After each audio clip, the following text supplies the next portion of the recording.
Hello বন্ধুরা, cake কিচেনে আমাদের সকলকে স্বাগত। আজকে আমি বানাবো কাঁঠালের কেক। তার জন্য আমি কাঁঠাল নিয়েছি। এগুলো আমি ছাড়িয়ে মিক্সির মধ্যে দিয়ে দেবো।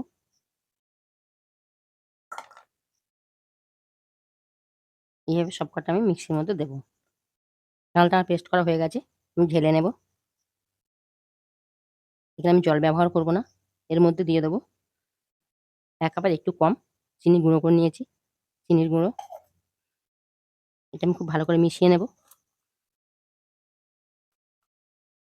এবার দেবো ১/২ কাপ সুজি। আমি সুজি ময়দা মিক্সড করে করব। আপনারা চাইলে শুধু সুজি বা শুধু ময়দা দিয়েও করতে পারবেন। এবার দেবো ১ কাপ ময়দা। আমি এটা মিক্সড করব। দিয়ে যদি লাগে আরেকটু ময়দা আমি দেবো। এবার দেবো ২ থেকে ৩ চামচ সাদা তেল। দেখুন ব্যাটারটা আমার এরকম মোটা হয়েছে। আমি যেখানে সে সাবু আমি এখানে সুজি দিয়েছি, তাই আমি ১০ মিনিট রেস্টে রাখবো যাতে সুজিটা নরম হয়ে যায়।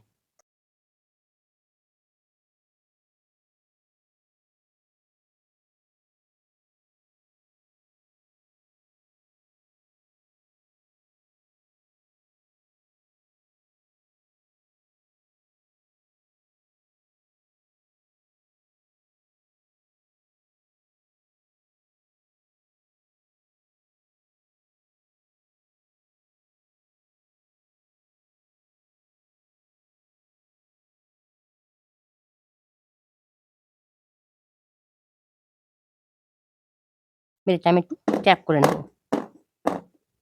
একটা কড়াই বালি দিয়েছি, জাস্ট স্ট্যান্ড বসিয়ে দিয়েছি, গরম হয়ে গেছে। এবং খুব সাবধানে এর মধ্যে বসিয়ে দেব। দিয়ে আমি ঢেকে দেব। ১০ মিনিট লোতে রাখবো আর ২০ মিনিট মিডিয়ামে দেবো। তারপর ১০ মিনিট পরে আমি একটু সাজিয়ে দেব ড্রাই ফ্রুট দিয়ে। এবার আমি চেরি আর কিশমিশ দিয়ে সাজাবো। আপনারা যেমন খুশি ড্রাই ফ্রুট দিয়ে সাজাতে পারবেন, কোনো অসুবিধা নেই। ১ম এ দিলে কি হতো ড্রাই ফ্রুট গুলো ভিতরে ঢুকে যেতে পারত। সেইজন্য আমি ১০ মিনিট পরে দিলাম। দেখুন কেকটা আমার হয়ে গেছে। আমি একটা কাঠি নিয়েছি, তাই গেঁথবো। গেঁথে দেখবো। কাঠি গায়ে একটুও লাগেনি, মানে কেকটা আমার রেডি হয়ে গেছে। এটা আমি নামিয়ে ঠান্ডা করব, করে দেখাবো। দেখুন কেকটা আমার রেডি হয়ে গেছে। কেকটা আমি এর থেকে বার করে নিয়েছি। এর গায়ে একটুও লাগেনি।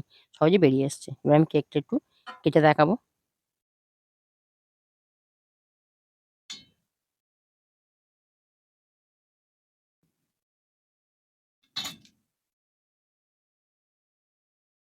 দেখুন কত সুন্দর জালিদার কেক হয়েছে। কেকটা কিন্তু প্রচুর গরম আছে।